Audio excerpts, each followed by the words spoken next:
It was Christmas night, so we all went to bed pretty early, since we're more of a Christmas Eve type of family. Me and my younger brother had each gotten $200 cash from my grandpa to help pay for summer camps as a Christmas gift, and it was sitting in my mom's desk drawer inside her very tiny office. At some point during the night, that money was stolen, along with my mother's car, which was probably crashed down the street. I was asleep on the living room couch, which is right next to our front door. Important note, our front door is loud. It's made of really old wood and is super heavy, and so it creaks almost every time you open it. Our two back doors were locked, so they must have come in through the front. So basically, whoever it was must have walked within a foot of me to get inside the house. That's creepy and off-putting, but what really gets to me is my mom's car. My mom keeps her car keys inside her jacket pocket, which hangs inside my parents' bedroom, on the wall across from their door. Again, you have to walk within a foot of my parents' bed to get even there.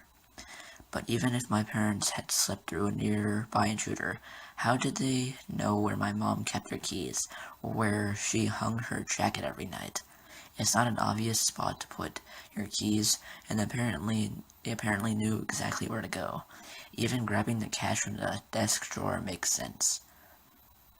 A lot of people keep important stuff there. The car thing just doesn't make sense to me. Also, they crashed it right down the street, like literally into the telephone pole at the end of our street. So we figure they were probably drunk, which raises even more questions. How were they able to open our super loud door and walk right by me without me even noticing? And how were they able to steal the cash and my mom's keys from right under our noses? Both me and my mom assume that it's probably someone we know or knew, but we have no idea who. We probably never will. So creepy Christmas robber, let's not meet.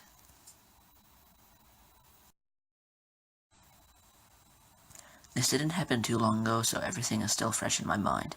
My fiance and I were enjoying a nice relaxing evening at home. The cable had randomly gone out, so it was quiet while we tried to fix it.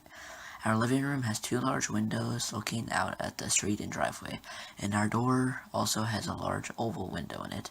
We live on a dead-end street with few neighbors. While fixing the cable, a truck screeches into our driveway and two men immediately get out screaming, "Hey, it's us!" I initially groaned thinking it was my fiance's annoying cousin and my friends randomly showing up. That's until my fiance's bolts into the back bedroom. The men have then gotten onto the porch. One is staring at me from the large window and banging on it, and the other is pulling at the door and looking in. They're screaming at us to let us in. It's not friendly. I'm sure they don't know us. Our house couldn't be confused for any other on the road either. My fiance is back near the door. He tells them to leave. I see he went to retrieve the pistol. I kind of inch off the couch and go around behind to somewhat hide. I yell, I'm calling the cops. They back off a little toward the driveway, but as soon as I move in front of the door, they're back screaming to be let in, trying for the door and windows. They keep shouting their names for some odd reason, but we don't know them and have never seen them. I'm calling 911 in the back, but keeping an eye on them from another window. I finish up calling and move silently into the hallway. They're backing off again, but not before telling us in a creepy, threatening off voices to have a Merry Christmas. They pull out incredibly fast and are off. No attempt to stop anywhere else. So creepy weirdos that was in my driveway, let's not meet ever again.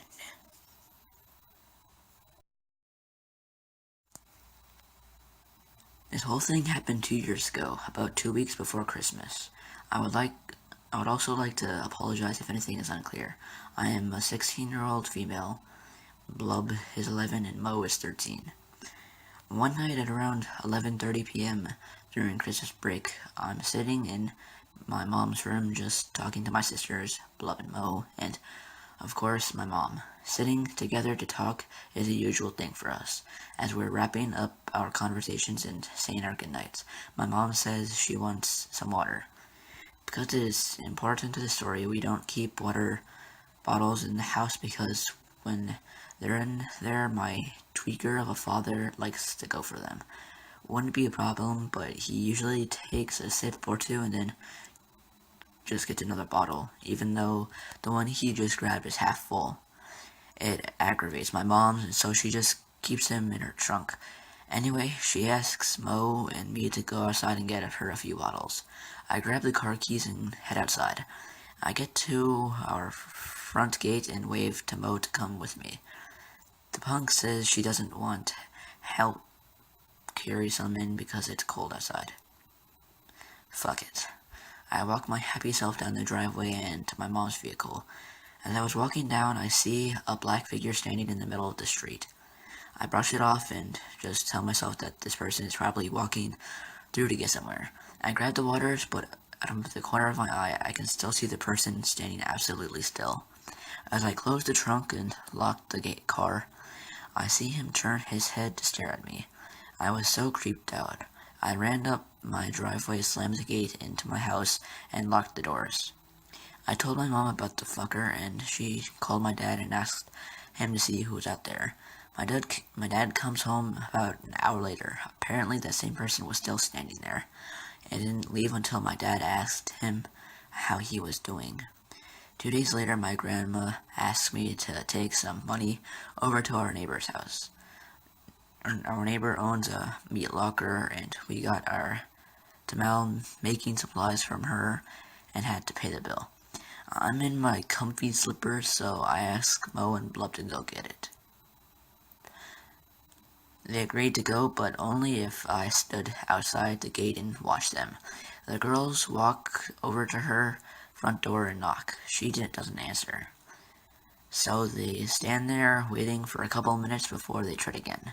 I noticed that after they knocked the first time, the guy I'd seen standing in the middle of the street 2 nights before was walking up the street. I got an eerie feel and was hoping the neighbor would hurry. He was 2 houses away when she finally answered the door. The girls said goodbye to our neighbor and proceeded to walk back to our house. They were up the driveway when the man was at the starting point of our neighbor's driveway. He was literally 10 steps away from the girls. He starts laughing, just this gross cackle of a laugh. The girls get creeped out and start to walk and run up the driveway. He picks up the pace and notices me standing at the gate waiting for them, looks me in the eye, bites his lip, and starts whistling some creepy-ass tune. By now, the girls are inside the gate. The man starts walking up our driveway, still whistling, and I shake my head. No, and he cackles again. He's about halfway up the driveway when my dad comes out. My dad hasn't taken notice to him yet, but the fucker sure saw him. He looked me straight in the eyes, this smirk on his face, and says, "You got lucky this time." He walks towards the sidewalk on the opposite side of my house and continues whistling. I was freaked the fuck out. I started to tear up. Of course, I told my dad about what happened right then and there. He was furious at the guy. He tried looking for him after, but couldn't find him. Later on that night, my dad sees the man walking down the street again. My dad approaches him and asks him what he's doing. The guy smirks at my dad and just walks away. My father reported the man to the police. Unfortunately, when the police got there, the guy was long gone. The next day, my sisters and I see about 5 cop cars at another one of our neighbor's houses. We questioned it and told our dad about it. He's good friends with those neighbors. About an hour later, the police show up at our door. They were there to talk to us about the same man standing in the middle of the street, walking up my driveway and all that, and tried to kidnap and rape our neighbor's 10-year-old daughter. So it turns out that the fucker had broken in through the little girl's, which was our neighbor's bedroom window, tried to get the girl to take her clothes off, and when she screamed, he grabbed her by the hair and started hitting her. Her parents were in the backyard, but her older brother heard what was going on and told her parents to come inside. The little girl's dad tackled him down and started beating him senseless. Meanwhile, the mother called the police. We live near a police station, so they made it to the house really fast. After questioning him, they found out the man had debated on whether he should go after me or the little girl. The guy was also a registered sex offender. He told the police that he'd seen me walking home from school a few times, but never got to do anything because I was always around my friends. He made comments about how sexy I looked on the weekends when I'd come out in shorts and a tank top to throw out the trash. He told them that he'd even gone through our mail in hopes of finding out my name. He confessed that he was really interested in me. He realized if he ever dared to try anything on me, I'd put up a fight. He confessed that he decided to go for the younger girl when he realized I would most likely put up a fight. After the cops talked to my parents and they asked me to leave the room so they could talk to my parents alone. I don't know what they talked about, but I spent the next few days bawling my eyes out. I was so scared to be at home, even though the guy was in prison. I didn't feel safe in my home. I felt so disgusting and I was horrified at the thought of some creep thinking of me in such disgusting ways. I blamed myself for a while. A month later, I finally asked to see a therapist and found that it really helped me. I am finally okay with talking about the whole thing. I consider myself to be very lucky.